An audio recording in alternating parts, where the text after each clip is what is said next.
Sukeose fue despertada por unos ruidos cercanos, seguidos por la luz del sol en su rostro. No abrió los ojos. Se sentía mareada y quería volver a dormir.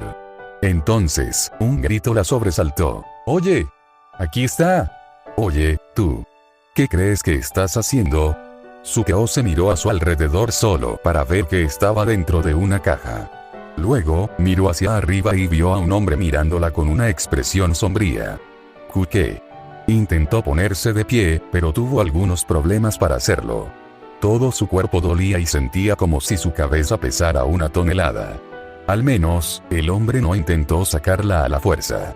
Cuando finalmente logró ponerse de pie, la caja le llegaba hasta los hombros, pero eso era lo de menos. Ante ella se extendía un paisaje que no conocía en absoluto. Había barcos por todas partes. Estaba en un puerto de algún tipo. Los edificios a su alrededor eran pequeños y blancos, con techos redondos y verdes. También había algunos de madera con techos cubiertos de hojas. Sukeose miró a su alrededor. Podía ver 2 estructuras con edificios, calles y terrazas en ellas, ubicadas a ambos lados de un río que fluía hacia el océano, con un puente elevado sobre dicho río para conectarlas. Alrededor de ambas estructuras había numerosas raíces enormes, convergiendo bajo el tronco de un árbol situado sobre dichas estructuras. El árbol que solía alzarse sobre el puerto debía haber sido gigantesco, porque solo quedaba su base, y a pesar de estar partida en 2, ya era descomunal. Sukeose había oído hablar de un lugar así. Estaba en Sumeru. El problema era cómo había llegado hasta allí. Lo último que recordaba era que estaba en Liyue, refugiada de la lluvia bajo un toldo en el Puerta de Piedra. No podía entender en lo más mínimo por qué ahora estaba tan lejos de ese lugar, ni por qué estaba dentro de una caja. Antes de que pudiera siquiera comenzar a asimilar su situación actual, 2 hombres llegaron corriendo. Ambos vestían igual, como si esas ropas fueran algún tipo de uniforme, y estaban armados con lanzas. Parecían ser autoridades de la nación. ¿Han encontrado a la Polizón?, preguntó uno de ellos. Sí, es ella, respondió el hombre de semblante sombrío, señalando a Sukeose. Sáquenla de ahí sin decir una palabra. Los 2 hombres armados agarraron a Sukeose, cada uno de un brazo, y la sacaron de la caja sin la menor delicadeza. Sukeose cayó al suelo y tuvo que colocarse de nuevo las gafas, ya que se le habían caído. Permaneció de rodillas, mirando asustada a los 3 hombres que la observaban con expresión severa. ¿Qué pensabas hacer? Espetó el hombre de semblante sombrío, ahora más bien con una expresión furiosa. Vamos. Habla. Sukeose se encogió. Sus pupilas se contrajeron y lágrimas aparecieron en sus ojos. Incluso se mojó un poco. Estaba petrificada bajo la mirada inquisitiva de esos hombres. Era como aquella vez en la oficina del gran maestro. No, esta vez era peor, porque esos hombres eran completos desconocidos para ella. Sin embargo, necesitaba explicarse, de lo contrario estaría en grandes problemas. Quizás le creerían si les contaba la verdad, aunque no esperaba mucho. De hecho, estaba casi segura de lo contrario, pero aún así, al menos debía intentarlo. No lo sé, balbuceó entre sollozos. Solo sé que estaba en Liyue anoche. Realmente no sé cómo llegué aquí, así que no sabes, repitió uno de los hombres armados. ¿Es eso lo mejor que se te ocurrió?, soltó el otro hombre armado. ¿Crees que somos estúpidos?, rugió el hombre de semblante furioso. ¿Vienes con nosotros en nombre de la Matra? Otra vez no. Una vez más la iban a encerrar sin que ella supiera lo que estaba pasando, o algo aún peor esta vez, ya que no sabía cómo funcionaban las cosas allí. Sin embargo, lo que sí sabía era que todos sus esfuerzos y sacrificios habrían sido en vano. No podía permitir que eso sucediera, pero estaba paralizada por el miedo. Los Matra extendieron sus brazos para agarrarla. Entonces, todo ocurrió de repente. Sukeose gritó y un torbellino apareció debajo de ella. El torbellino lanzó a los 3 Matra por los aires. Sukeose no sabía qué acababa de pasar, pero tampoco dudó y aprovechó la oportunidad para huir. «Espera», gritó uno de los Matra, poco después de aterrizar.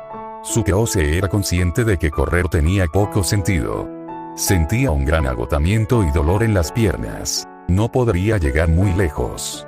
Además, no conocía ese lugar en absoluto. Necesitaba esconderse, y rápido, antes de que los matras se recuperaran y fueran tras ella. Notó algunas grandes cajas apiladas cerca de un edificio pequeño. No había nadie alrededor. No lo pensó dos veces y se escondió detrás de ellas. Abrazó sus piernas, tratando de hacerse lo más pequeña posible. Contuvo la respiración, aunque no pudo hacer lo mismo con sus lágrimas, y aguzó el oído. Escuchó pasos rápidos acercándose. Sentía su corazón latiendo con fuerza en el pecho mientras rogaba a los arcontes que nadie la hubiera visto esconderse. Los pasos se fueron desvaneciendo hasta que ya no pudo escucharlos. Estaba a salvo por ahora, pero entendía que no sería por mucho tiempo. La encontrarían tarde o temprano, y aunque no lo hicieran, no tenía a dónde ir o quedarse. Se imaginó sufriendo a la intemperie y muriendo de hambre. Ese temor le atravesó el corazón y comenzó a llorar. Pensó que tal vez no habría sido una mala idea dejarse arrestar. Al menos tendría comida y un techo, supuso. Sintió que le dolía la cabeza. Lentamente y con cuidado, se asomó desde su escondite. Vio a una persona pasar.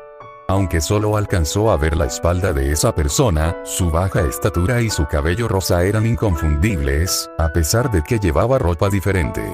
Sukeose se llenó de alegría. Corrió desde su escondite hacia esa persona y la abrazó con tanto entusiasmo que la levantó del suelo. «Diona», exclamó alegre. «Estoy tan feliz de haber encontrado al fin una cara familiar». «Oye, suelta a mí. No me llamo Diona». Sukeose miró el rostro de la persona y se sorprendió al ver que esa chica no era, en efecto, Diona.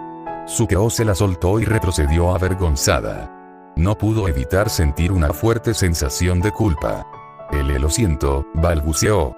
«Me equivoqué». La chica miró a Sukeose con los ojos entrecerrados e inclinando el cuerpo hacia adelante mientras apoyaba sus manos en las caderas. No la miraba con enojo. Parecía más bien que la estaba analizando.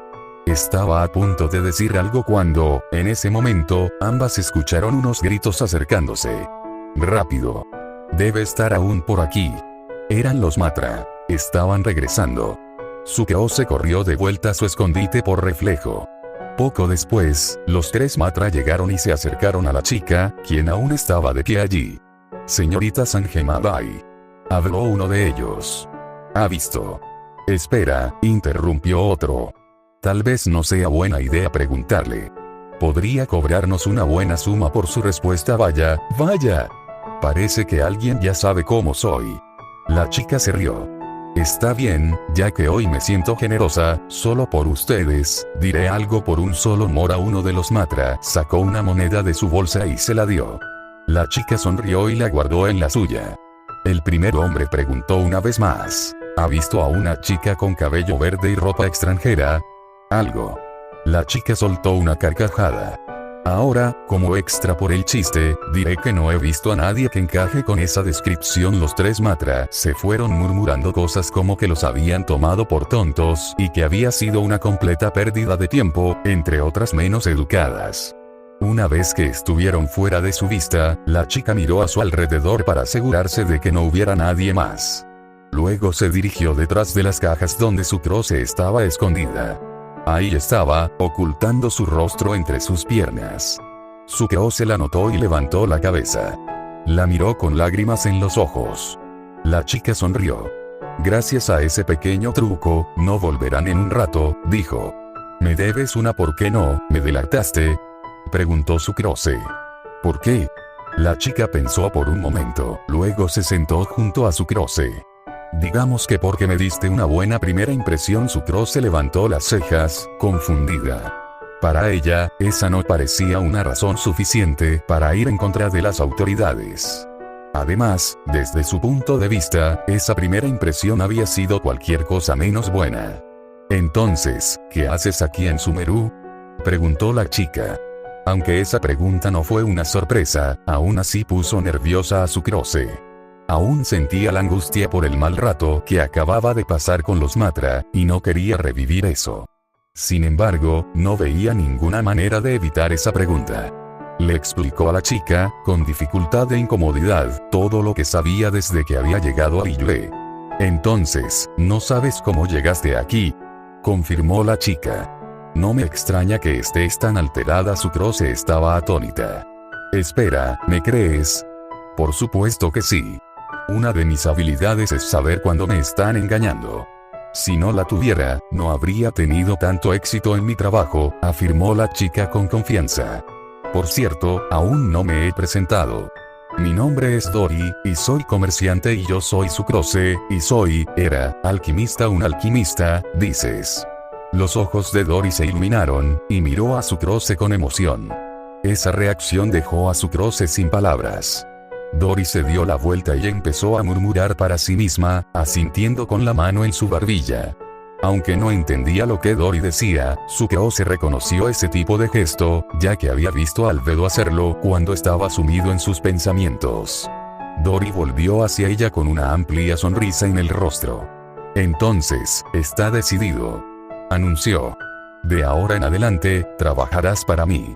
Sucrose permaneció quieta por unos momentos, aún asimilando lo que acababa de escuchar. Luego, quedó tan sorprendida por su declaración que casi cae hacia atrás. Todos los eventos recientes habían sido una sorpresa tras otra, pero esa era una de las mayores. ¿Qué? ¿Así nada más? Tartamudeó. ¿Estás segura de lo que dices? Por supuesto que sí. Dory asintió con firmeza. Te dije que, en mi trabajo, se necesita buen oído para distinguir engaños, así como buena vista y olfato para aprovechar las mejores oportunidades de negocio. Dory se acercó tanto al rostro de Sucrose, que esta última solo podía ver sus ojos mirándola y sentir su respiración. Y mi olfato me dice que me traerás muchas grandes oportunidades, afirmó. Eso, y que necesitas un baño. El rostro de Sucrose se tornó de un rojo intenso. Entre que no se había bañado en días, el sudor de su carrera desde Mondstadt hasta Liyue y la lluvia que la había empapado, no quería imaginar la fragancia que emanaba de ella. Deseaba que la tierra se la tragara entera. Dory se apartó de ella y se levantó. Entonces, ¿nos vamos?, dijo ella. ¿A dónde? A mi casa, por supuesto. Necesitas un lugar donde quedarte, ¿no?, afirmó Dory con la menor preocupación, como si fuera obvio. Y debemos partir ahora si no queremos llegar tarde en la noche, ya que está un poco lejos y deberíamos evitar los caminos principales. Puede que aún te estén buscando. Tan pronto como salieron del pueblo portuario, se adentraron en la espesa vegetación que cubría casi toda la selva tropical de Sumeru. Afortunadamente, no necesitaban cruzar el río para llegar a su destino, porque la única manera de hacerlo sin tener que nadar era el puente alto del pueblo, lo cual habría sido un riesgo demasiado grande para que Sucrose cruzara sin ser vista. Mientras caminaban entre la densa vegetación, Sucrose pensaba en los acontecimientos recientes. Todo había ocurrido de repente y aún no lo asimilaba. Una persona que acababa de conocer le había ofrecido no solo un trabajo como alquimista, sino también un lugar donde quedarse en su casa, y ni siquiera había tenido la oportunidad de darle una respuesta. Sonaba demasiado bueno para ser verdad. Quizás todo era una trampa para atraerla a algún esquema que Dory tuviera en mente, como convertirla en esclava o algo aún peor. No es que le importara mucho ya. Había perdido todo. Su hogar, su familia, sus sueños, y ahora también había perdido la oportunidad de comenzar de nuevo en Sumeru por su cuenta, ya que también era una fugitiva allí. Su única opción ahora era confiar en Dory. Además, estaba exhausta, el dolor de cabeza había empeorado y ahora todo su cuerpo le dolía también. Si resultaba ser algo malo, al menos esperaba que fuera rápido. Sin importar cuánto se decía a sí misma que no le importaba, no podía evitar sentir curiosidad por lo que realmente sería, y no dejaba de pensar en ello durante todo el trayecto. Dory iba algunos pasos delante de ella, viendo el camino, mientras Sucrose la seguía con dificultad para mantener el ritmo. En un momento, cuando tuvieron que pasar por encima de un tronco caído, Sucrose aprovechó para apoyarse en él y descansar un poco. Tosió entre respiraciones pesadas. Levantó la cabeza y miró a su alrededor. La vegetación era tan densa que no podía ver muy lejos. La habilidad de alguien para navegar por un lugar así sin perderse le asombraba enormemente. En ese momento, notó algo moviéndose cerca. Eran dos pequeñas criaturas que nunca había visto antes. Eran realmente pequeñas, apenas alcanzarían la altura de sus rodillas. Una era verde y redonda, mientras que la otra era marrón y delgada. Ambas llevaban un gran sombrero de hoja y de hongo, respectivamente, y caminaban de una manera peculiar. Sukeo se las observó con la boca abierta. Estaba tan fascinada que incluso había olvidado su malestar físico. Una voz le habló cerca de su oído. «Sukeo-se, ¿estás bien?» Era Dori, quien estaba de pie en el tronco del árbol. Había dado la vuelta cuando notó que Sukeo-se se había detenido. Sí, estoy bien», respondió Sukeo-se. Luego miró de nuevo hacia donde había visto a las criaturas, pero las había perdido de vista. No es nada, el crepúsculo ya había llegado, cuando Dori salió de la maleza hacia un camino lateral. Miró alrededor y luego hizo un gesto a Sukeo-se para que saliera. No había nadie allí, excepto las dos. «Ya casi llegamos, solo tenemos que bajar por este camino», señaló. «Oye, ¿estás segura de que estás bien?» Sukeo-se asintió, pero su rostro estaba rojo brillante, estaba sudando y respiraba con dificultad. Apoyó las manos en sus rodillas. Dori colocó su mano en la frente de Sukeo-se. «No, no lo estás. Tienes fiebre», refutó. «Haré que te preparen una cama de inmediato». «Vamos, solo un último esfuerzo». Dori tomó la mano de Sukeo-se y ambas continuaron caminando por el camino descendente. Sukeo-se caminaba lentamente, arrastrando los pies y dejándose guiar por Dori. Esperaba que Dori no solo lo hubiera dicho para animarla, porque sentía que se iba a desmayar en cualquier momento. Dori tenía razón. Tan pronto como dejaron de descender el camino, caminaron por una sinuosa rampa de piedra y llegaron a un gran jardín, donde un hombre con gafas se acercó a ellas. «Bienvenida a casa, señora Dori», saludó con un movimiento formal. «¿Quién es la joven que la acompaña?» «He vuelto, Gostas», respondió Dori. «Lo explicaré después. Por ahora, prepara una habitación para ella». «Necesita descansar ciertamente, no parece estar bien», afirmó Gostas, mirando a Sukeo-se. «Muy bien, me ocuparé de ello de inmediato». Gostas hizo otro movimiento formal y se fue apresuradamente. Dori tiró de Sukeo-se suavemente, animándola a continuar. Subieron otra rampa, despacio y con pasos cortos, hasta llegar a la puerta principal. Intentaron subir los 3 escalones antes de la puerta, pero Sukeo-se ya no pudo mantenerse en pie y se sentó en ellos. Estaba jadeando y tosiendo. «Finalmente hemos llegado. Solo un poco más», Dori la animó. «Entramos, te quito esa ropa sucia y te acuesto». «No, mi ropa, por favor», Sukeo-se suplicó, sin aliento mientras se aferraba a Dori. «¿Eh? ¿Por qué no?» «Sukeo-se». Dori intentó averiguar por qué Sukeo-se no quería que le quitaran la ropa, pero Sukeo-se no respondió. Simplemente se colapsó sobre Dori. Había agotado sus últimas fuerzas. «Esta historia no me pertenece, todos lo